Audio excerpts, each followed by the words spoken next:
దంపతుల మధ్యలోంచి మీరు నడవరుగా. కాబట్టి అయ్యప్ప స్వామి ప్రాంగణం ఎక్కడుంటుందో అక్కడ శివకేశవుల మధ్య భేదానికి సంబంధించిన మాట ఎప్పుడూ మాట్లాడకూడదు. కోపం వస్తుంది వాళ్ళ అమ్మగారికి నాన్నగారికి. అంత గొప్ప స్వరూపం ఆ స్వరూపం. పైగా మీకు ఇంకొక గమ్మత్తు ఏమిటో తెలుసా? శివుడు జ్ఞానమునకు ప్రతీక.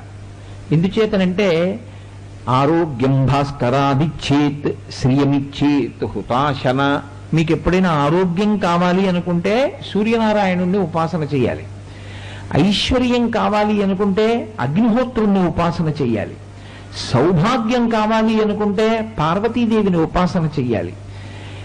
జ్ఞానమిచ్చేత్ మహేశ్వర.